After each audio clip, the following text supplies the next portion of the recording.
Okay, hello everyone. So you might be wondering, why do I have a mask on my face? The reason is that today is the Jewish holiday Purim. And in that holiday, people usually dress up. It's kind of like Halloween, but a bit different.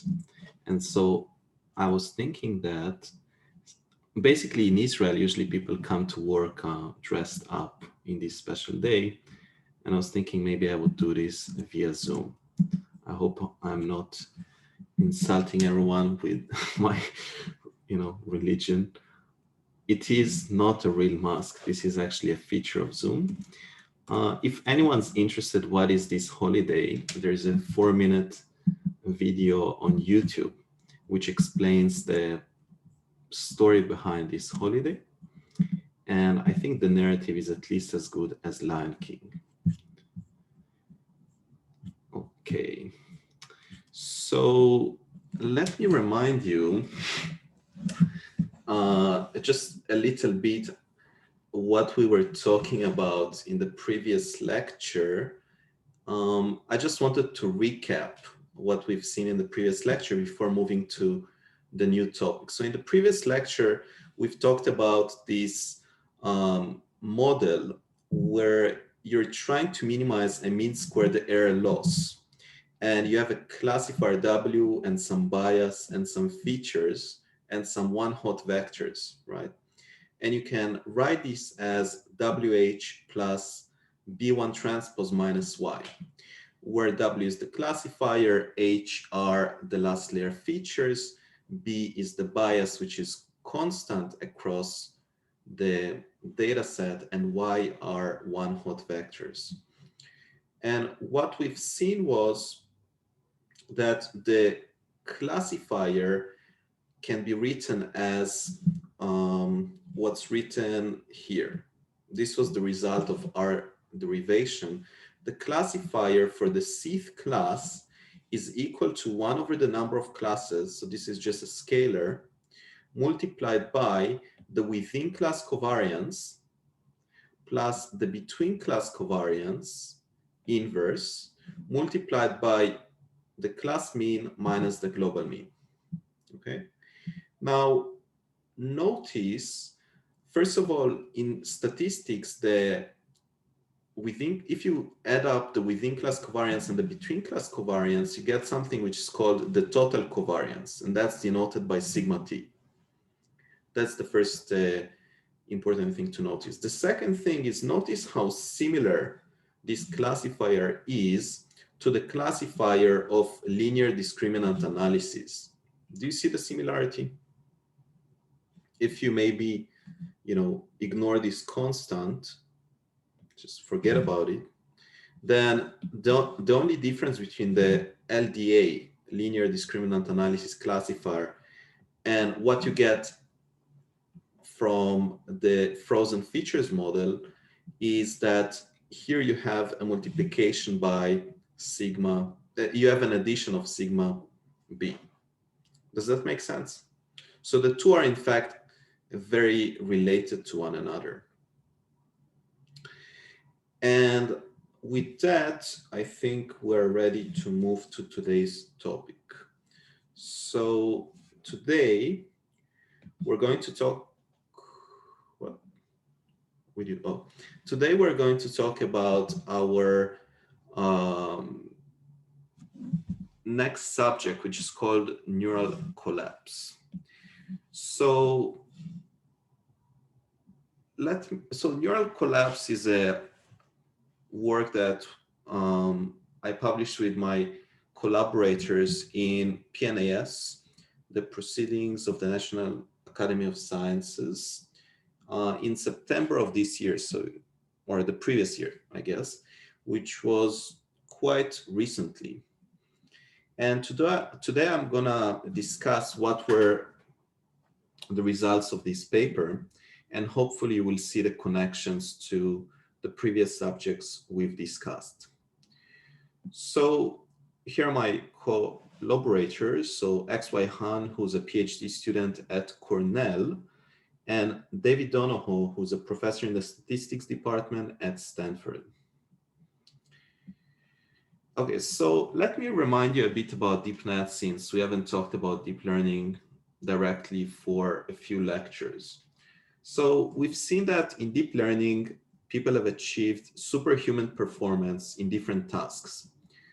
And for example, we've seen in image classification, in object detection, natural language processing, in playing games, etc. And essentially, deep learning is able to extract things from data which were impossible maybe 10 years ago. Now, what's distinctive about deep learning when you compare it to other fields, I think, is that the thing that everyone cares about are the prediction challenge contests, right? And there's basically no limit on what you can do in those constants. The goal is to get the highest possible accuracy, and you can do whatever you want. It doesn't matter if you have a theoretical, mathematical explanation for what you're using. You just need to win. So prediction performance is everything. Sorry. Now, we've seen that this is a successful strategy if your goal is to actually, get things to a place where they're working. So we've seen how over the years, the performance of these deep networks has gradually decreased to a point where we've reached superhuman performance, right? So here you can see a large gap, which was due to the first entry that used deep learning. And we've seen that in the following years, we've reached superhuman performance. Now, if you think about it, there's a bunch of different architectures that people have designed. And there's different narratives for why those architectures are working. And if you show these architectures to, a theoretical statistician or a mathematician, they might say that there's no way that these architectures satisfy some properties. So it would be very hard to find some type of a regularity across different data sets and architectures. Basically, these architectures, after you train them, are just some kind of a opaque box that's probably undecipherable, and you cannot see anything in common across different opaque boxes. And what we show in our work is that there is, in fact, a common outcome of deep learning training, which can be characterized precisely using a very specific mathematical structure, and that there is some theoretical explanation for why such structure emerges. So the first observation to make is that deep networks are trained under a certain training paradigm. So there is a collection of unspoken rules that are guiding practitioners in training deep networks. So usually deep networks are trained for many epochs, let's say 300 epochs. This is very common. The second thing is that the networks are trained for a very long time, even after you've reached zero misclassification error on your trained data. The third thing is that the training actually continues beyond zero misclassification towards zero cross-entropy loss. Is it clear to everyone what's the difference between zero misclassification error and zero cross-entropy loss?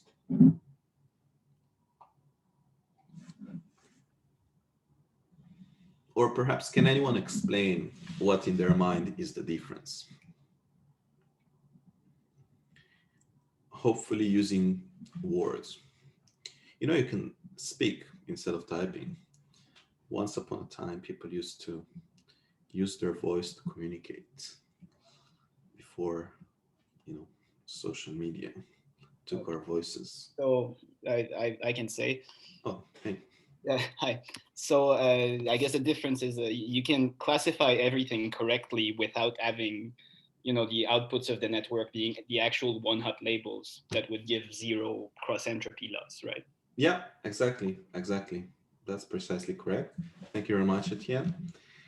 And why are networks able to achieve, or why is training able to achieve very small losses? The reason is that the networks have loads of parameters. They're highly over-parameterized. So for example, they become super confident, that is correct, on the training data. That is correct, yes.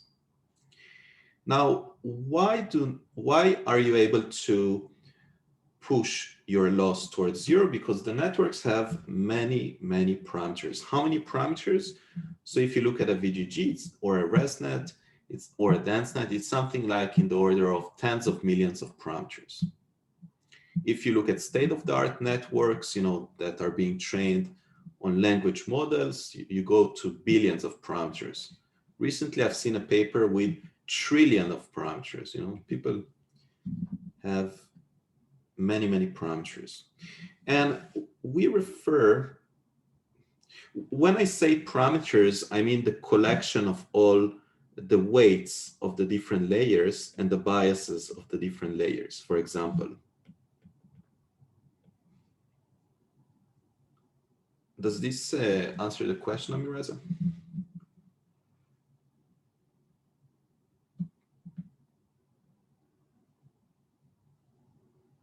Yeah, yeah, yeah. I do mean they're elements, yes. I mean, people also refer to the weights as parameters, but I guess it does mean they're elements, yeah. Their elements are the parameters. And so in our work, we call this the terminal phase of training, when you're pushing beyond zero classification error towards zero cross entropy loss. So let me introduce some notations. So imagine we have capital C classes, and in the case of MNIST or Fashion MNIST or CIFAR, capital C would be 10, CIFAR 10 it would be 100, and ImageNet it would be 1000. Now I'm going to denote by XIC the ith training example in the CIF class.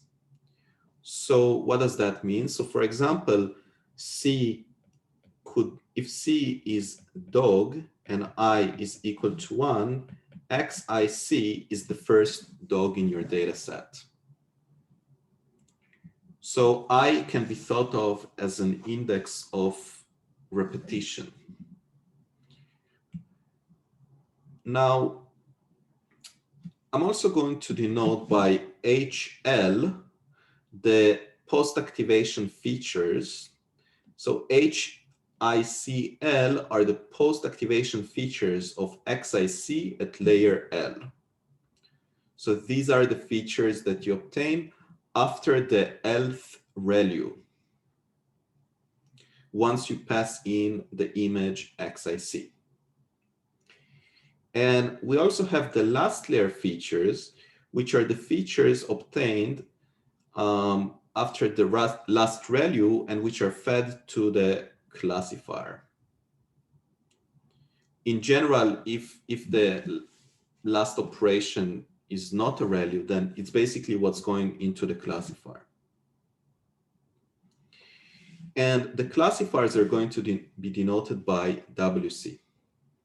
So if you look at the last layer of the network, the last layer of the network is estimating the class by computing an inner product of every classifier with the features, and then adding a bias and looking for the maximal C. And that's going to be the predicted class C hat. Does anyone have any questions about these definitions?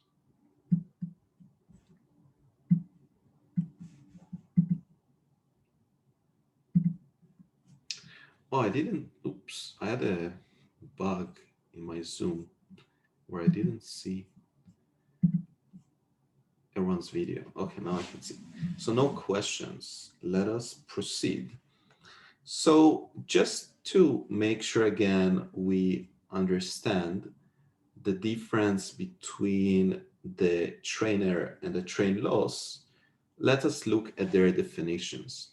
Although we've already heard from Etienne a beautiful description of the difference between the train loss and train error. So the train error at epoch t is defined to be the average over I and C. So basically this is the average over all the data set of an indicator, which is either 0 or 1.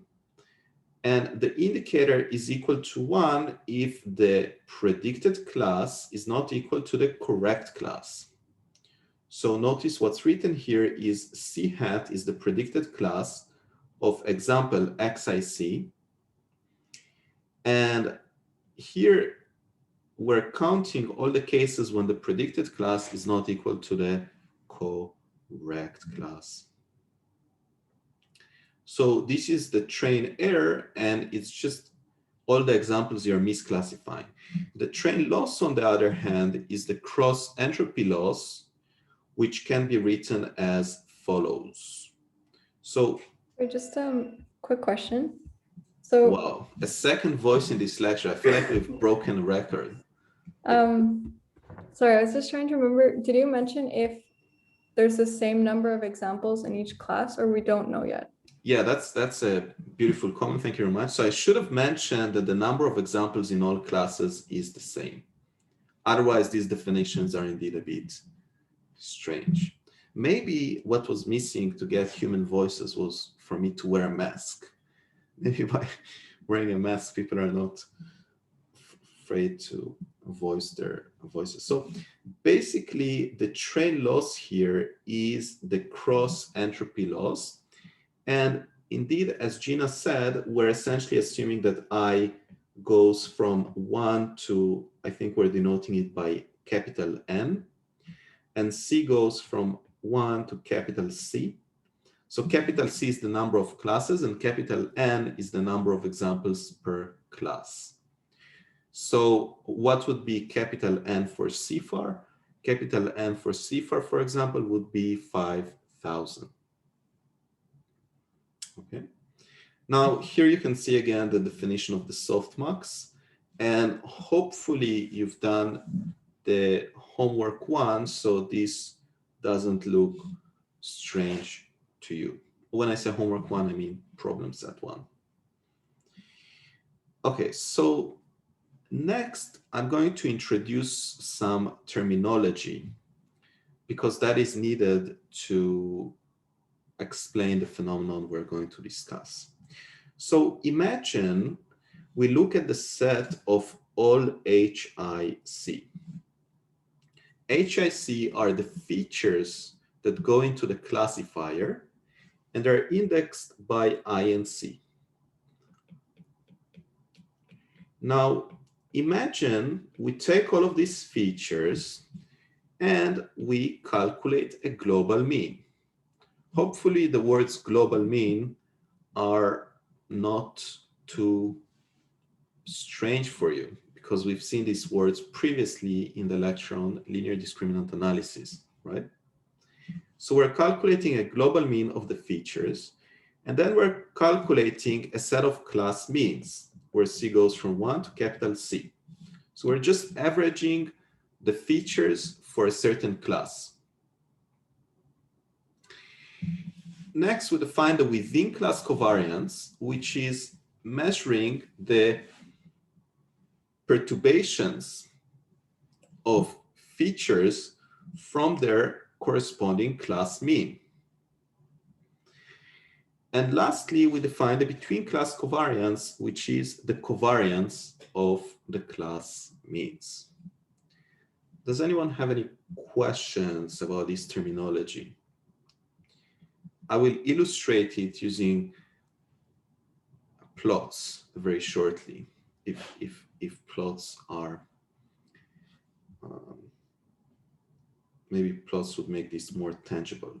So here's an illustration. So what is this thing? This is a visualization that was created in state-of-the-art video graphic processing technology that could basically guarantee me a job in Hollywood. So what you can see, you see how there's this, do you see this thing? I've spent like 1 hour creating this effect. Do you see how it glistens? It's very hard to make. So basically, here's how it goes. So you see here a bunch of different spheres and a bunch of different sticks, right? So each one of those red sticks is a different classifier. So a classifier is a vector, right? When I say classifier, I mean WC, which is in RP. It's a vector, right? So here you can see the first vector. Here you can see the second vector, the third vector. I guess this is the second, this is the third. Okay. Now, yes. Now, the next thing we're going to, notice that the different classifiers have different colors, right? Do you see the different shades of red? Those different shades represent the different classes. Okay. Next, we have the small spheres. The small spheres are features. So these are, for example, HIC. And in this case, it's the first class, so it's HI1. So each sphere corresponds to a different feature, HIC. Again, notice how the different features, the different small spheres have different colors, right? Notice how some of the spheres are lighter colored while some are darker colored. The reason is that they correspond to different classes. Now, we know the classes of the spheres because we're looking here at the training data.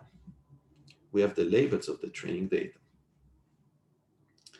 The next quantity we're going to look at is the blue large spheres, which are the class means.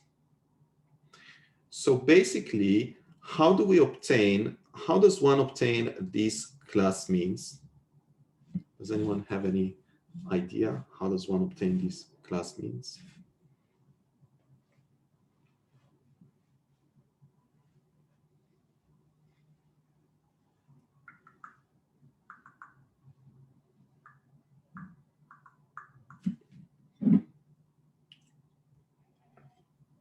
Would it just be like the average of all the features? Yeah, exactly. So you take all of these small spheres for a given color or a given class, and you just average them, and you get the big, large sphere. Okay. Now, an important quantity is the within-class covariance. What is the within-class covariance measuring? It's measuring the perturbations of the different features. So this is, let's say, HIC, and this thing is mu C. When I say this thing, I mean the blue thing, right? So you see how there's a bunch of different perturbations, and the within-class covariance is just measuring the average over I and C of these perturbations. So we can denote this by ZIC, is the vector here, and this is just the ZIC transpose. Okay. And another quantity that we're going to illustrate is the between-class covariance. The within-class covariance is just a covariance of the class means, and you can see the class means are being highlighted. This is one class mean, this is another class mean, and this is another class mean. So the between-class covariance is just measuring how, in some sense, how large are these class means compared to the origin. So if you looked at the magnitude of the between class covariance, it would essentially measure how far away are these class means from the center. Okay. Now, the final definition that we need is something we haven't seen in the course thus far. It's called a simplex equiangular tight frame, or in short, it's called simplex ETF. What is a simplex ETF? What is a simplex ETF? So let's begin with a simple illustration. So the simplex ETF is the set of vectors defined through these green spheres. Do you see here 3 green spheres and 3 vectors? So the simplex ETF is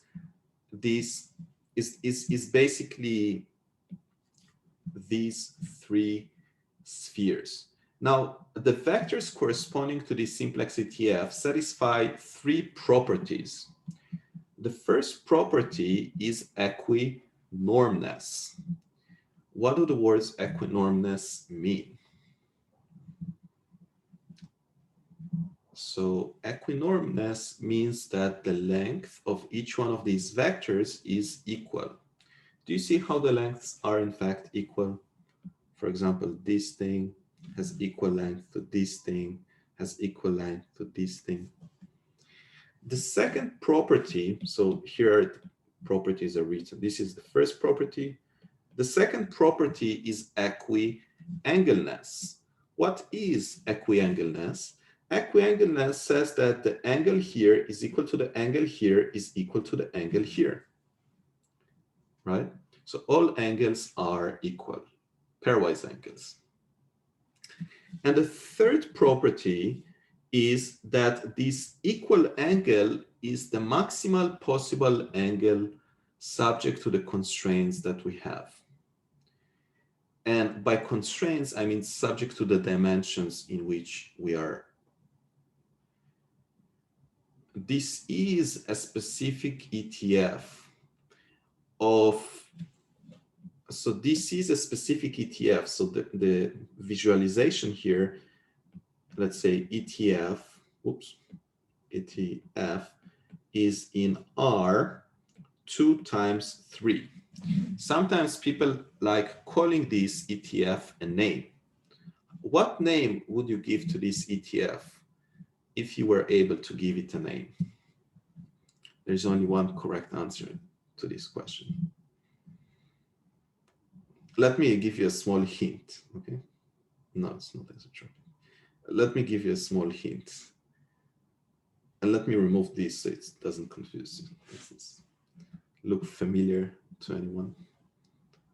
This symbol? No. Forget about math. It's not a math word. I don't know how the peace sign looks like. Is this the peace sign? Oh, okay. Yeah, but there's something else. Okay, there's more than one answer. So this is the Mercedes-Benz symbol, cars. Does anyone have a Mercedes-Benz? No. So this is I don't have a Mercedes-Benz either, but this is their logo.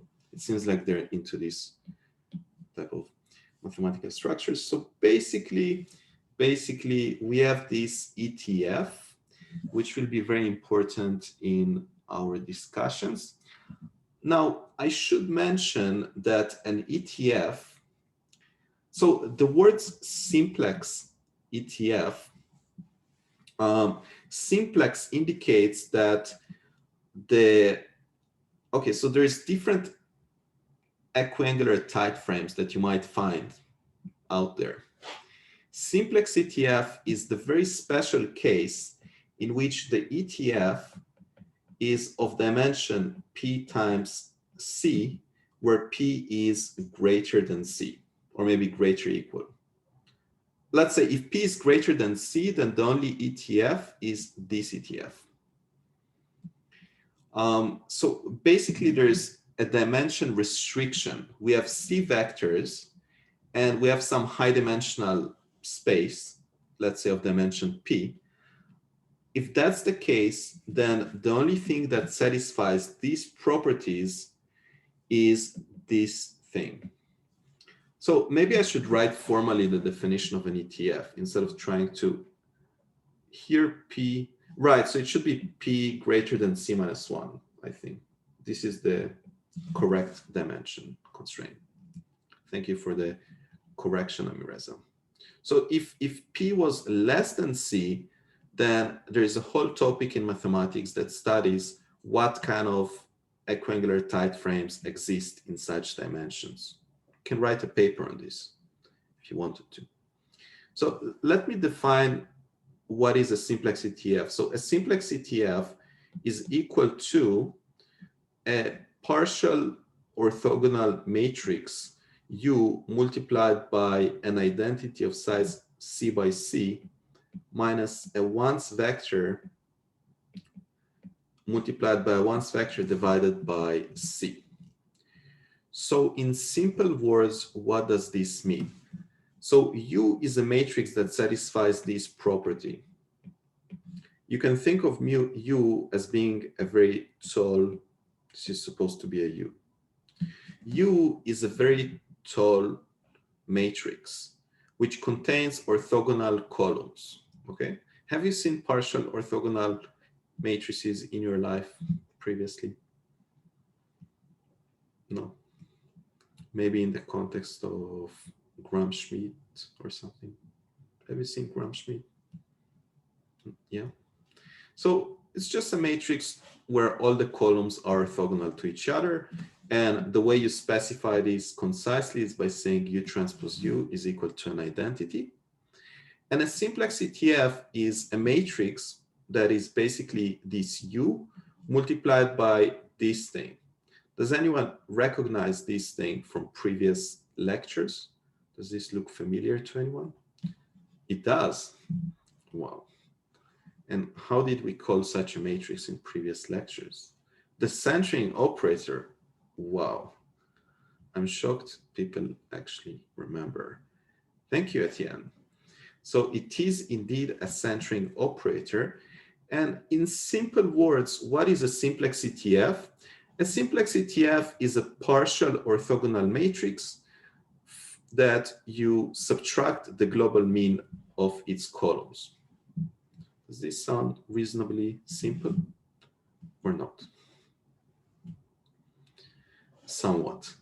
Does anyone have any questions? I want to specify one more characterization of this matrix before I proceed. Does anyone have any questions? A bit confused about the dimension. Can you explain more? Yeah. So think of the number of columns as being the number of classes and the number of rows being the dimension of the last layer features.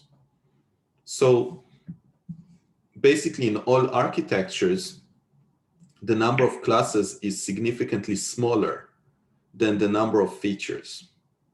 So it's of size C times P. C, and it has to satisfy this relation for you to have a simplex ETF. Does this answer the question, or does this not answer the question? So in this case, number of classes is 3, and the size of the last layer is 2, yeah? That is correct, yes. Okay, thank you. But you could, so simplex ETF is a very special example of ETFs, equiangular tight frames, that you see out there in the wild. I'm just focusing on a very specific example, which is a simplex ETF. And this example only appears once you have these dimensions. Okay, I see. Thanks. So one last property which would be important, not today, but in the future, is that the spectrum, the eigenvalues of these, I guess it should be singular values, of this simplex ETF matrix are in fact, they satisfy a very special property. So does anyone have any predictions about how do the eigenvalues of the simplex CTF look like? If you had to guess.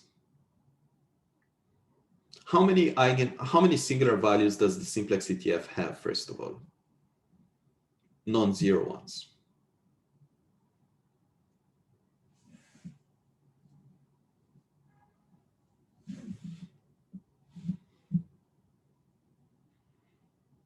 So if you look at this equation, I think might be visible. Do you see, based on this equation, how many singular values you might have?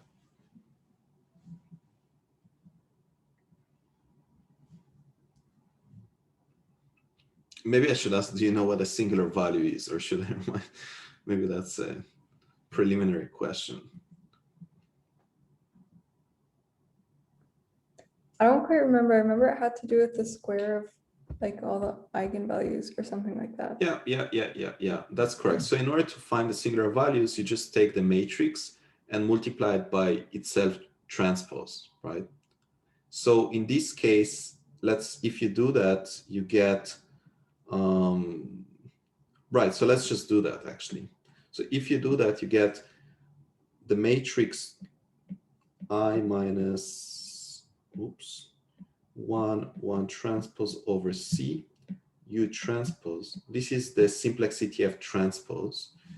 And then we write the simplex CTF. So it's U times identity minus 1 over C, right? This is, let's say, simplex CTF A. This is simplex CTF transpose, right? Is this what you had in mind, Gina? Yeah. And then if you remember, U transpose U become an identity. And so this is equal to I minus 1 transpose over C. But I minus 1 transpose over C is called a what matrix? Does anyone know the word? Trivia continues. What kind of a matrix is that? It's a fancy word.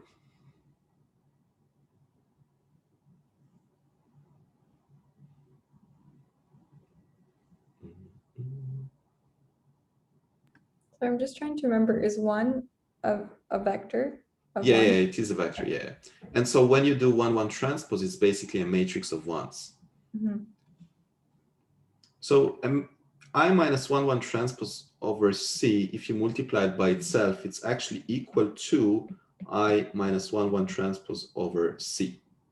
And so it's a special matrix that satisfies that the matrix squared is equal to the matrix. And this type,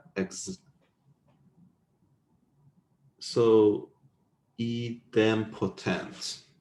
That sounds correct to me, yes. It's either idempotent or nilpotent. I don't remember which one it is, but it ends with potent. So that seems to be correct. Okay, so at this point, what are the singular values of the simplex CTF based on this observation? So it's the singular values of this matrix, I minus 1 transpose over C. And the singular values of this matrix are all 1. And the number of singular values is in fact C minus 1. So Tristan got it almost correctly. Almost correctly. So the singular values of this matrix are all 1, and there's C minus 1 of them. Okay, so we've spent a long time talking about the simplex CTF, so hopefully it's clear. And now we are ready to look at what is neural collapse. Now, it seems like iPads don't allow me to do visualizations. So I need to switch my screen share to my computer. Oh, I should have, sorry. Okay, so can you see my screen? What happens if I do this? Can you see my screen now? You cannot. I see it, but it froze. The visualization Okay, froze. so let us not do that. Okay, so a neural collapse is a collection of phenomena. And here I'm showing you the first phenomenon of neural collapse, which is called within class variability collapse. So the claim is that the within class covariance as t tends to infinity goes to 0. Do you see in the animation below, which was done in a software that would allow me to work in the most prestigious animation companies in Hollywood? Do you see, so do you see how the small spheres are collapsing to the large blue spheres? And do you see how that implies that the within class variability tends to 0? Because the within class variability is just how scattered are the features, the small spheres around the class mean. By the way, if there's questions, I won't be able to see them because I'm showing this animation. So if you have a question, please ask it via voice. If you can. Okay, so then the next property is called NC2. So the first one was NC1, the next one is NC2. And this property says that the class means converge to a simplex ETF. What does it mean for the class means to converge to a simplex ETF? It means that, visually speaking, the blue large spheres are converging to the green spheres, because the green spheres are the simplex ETF and the blue large spheres are the class means. Now, one way to say that mathematically is to specify that. So here you can see mu CT. Mu CT is the class mean of class C, and this is the iteration T. So this is just the inner product normalized by the norms, right? So this is usually called the cosine.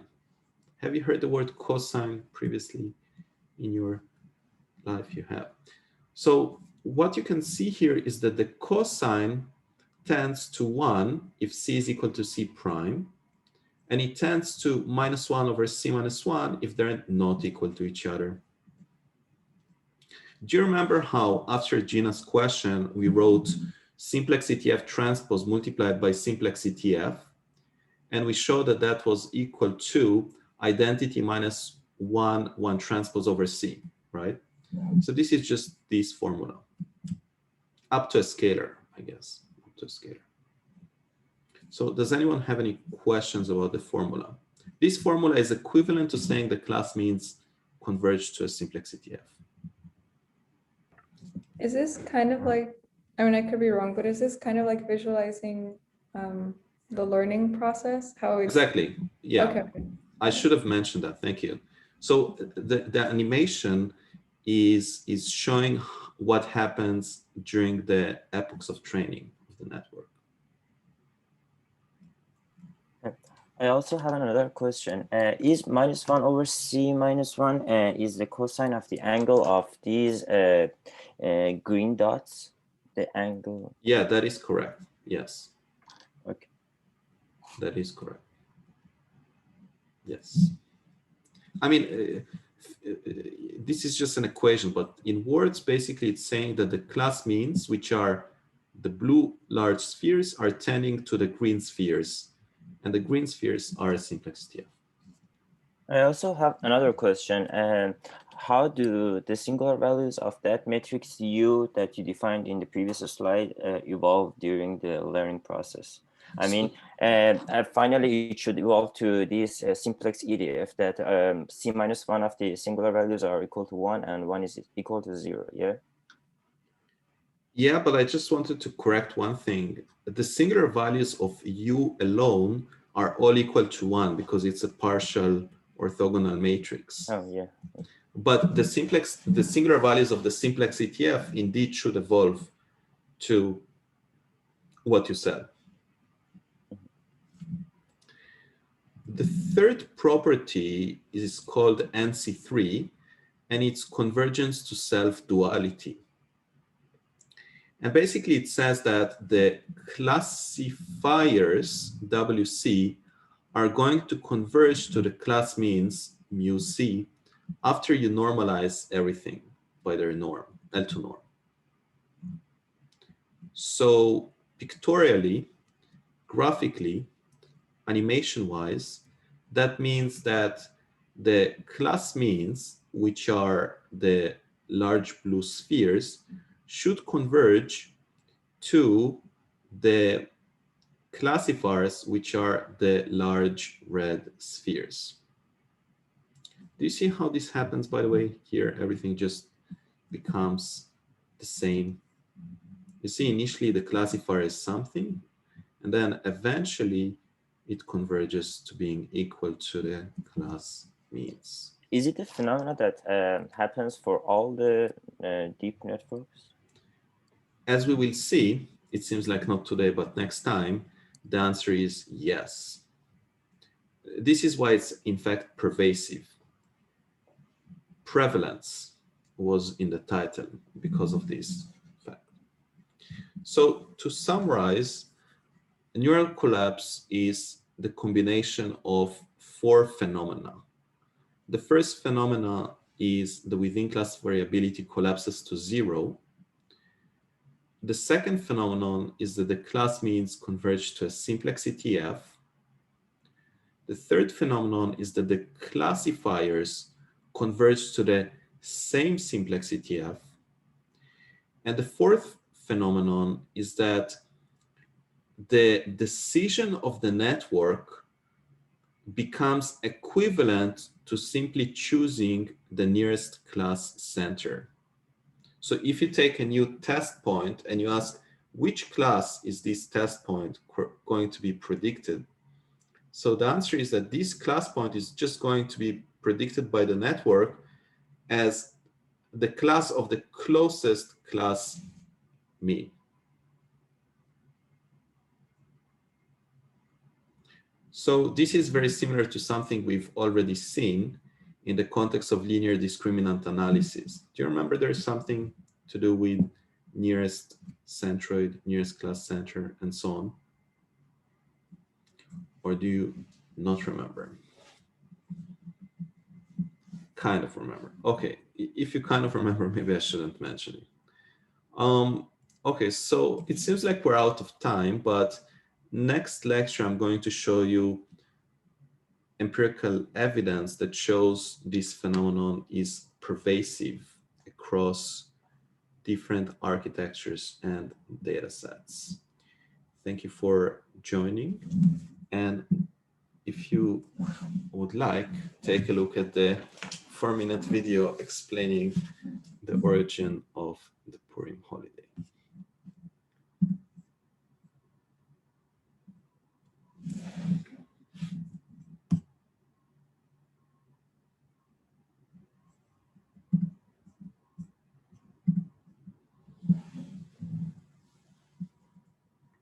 It's actually traditional to eat something very specific in the holiday. And I've searched Toronto today and it doesn't seem like anyone's selling the special thing one must eat in this holiday. So I'm currently slightly disappointed. Can I ask you a question about the last slide? Right, yeah. Can you share it? I think it was about NC3. Why did you normalize by the mean of the vectors? I mean, shouldn't they just converge to each other without normalizing? No, there's a certain normalization, which is something like 1 over square root of the sample size, something like that. Okay. They converge in direction, but there's a scaling, and the scaling is related to how many examples you have. I mean, it's not obvious just by inspection, right? There's okay. I think I understand that you say that the absolute value or the norm of that mean vector is as a function of the number of samples. So Yeah, exactly. it should be independent. I mean, the property of neural codes should be independent of the number of samples we're investigating. Yeah, I think that's one way of saying it. But it's just, you cannot write mu c minus wc tends to 0 because that is not correct in practice. So you could say something like mu c minus wc times alpha, where alpha is an absolute constant, tends to 0.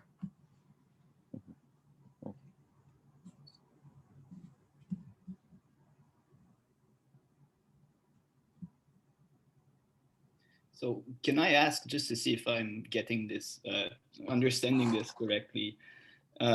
So basically the properties you described as a neural collapse are all like very desirable, right? And that should be the case because that's what actually happens, right? When you say desirable, do you mean like in terms of performance or yeah, in robustness? terms of performance.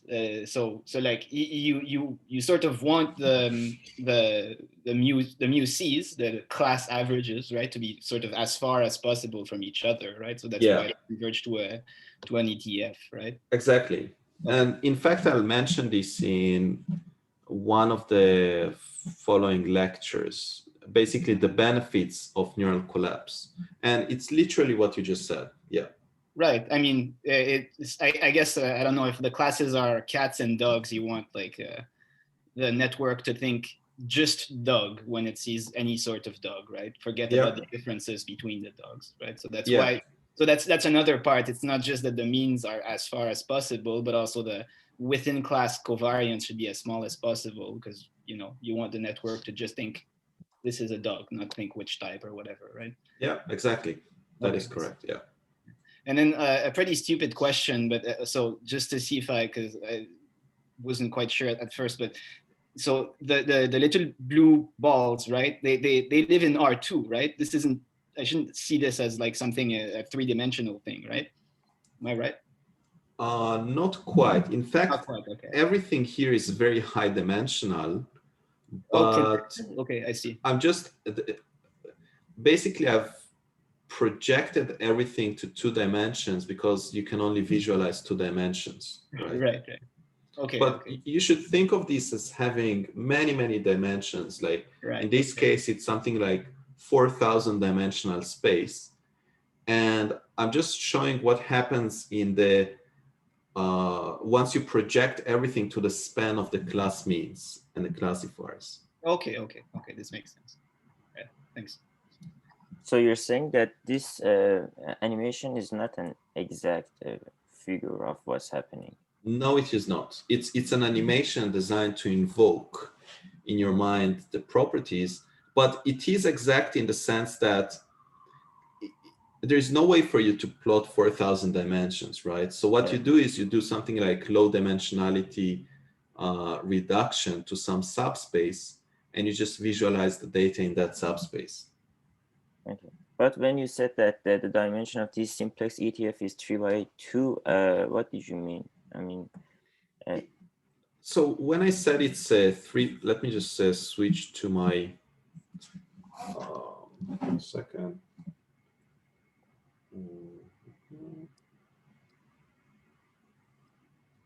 Okay.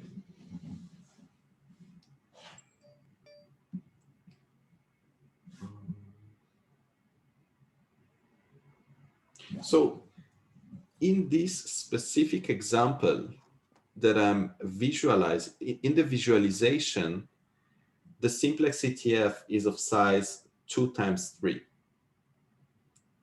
But in general, you can have a simplex ETF where the dimension is much larger than 2. Like you can set it to be 4,000 if you wanted to. Does that make sense? Actually, I understand the dimension of the matrices, I mean, the dimension of the matrix U, but I can't understand this figure or animation. I mean, it looks like a 3D animation to me with 3 classes and... Yeah. But what does it mean to be of dimension 2 by 3 here? I mean, Oh, okay, maybe I can explain it this way. Imagine if you take, okay, let me clean this 1 second. Imagine if I take the following vectors. This is vector number 1, this is vector number 2, and this is vector number 3.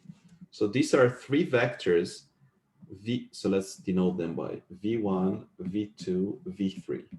okay. Each one of them is in R2 because it's in my screen, right? Okay, okay, okay.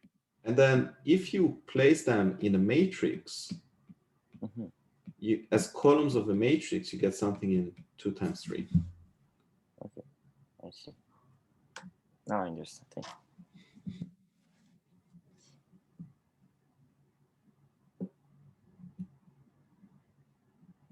Does anyone else have any questions?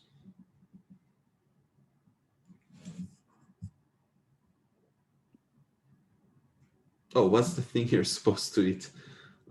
You're supposed to eat, I don't know how it's called in English. In Hebrew, it's called Ozen Haman, which is translated to the ear of Haman. Haman is the adversary in the story. He's like the bad guy.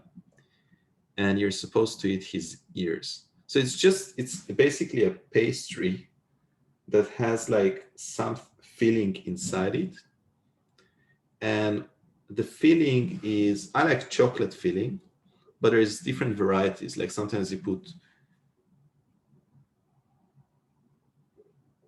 yeah, I think exactly what you said. Yeah, yeah. Haman, Tas, Chen. Yeah, yeah.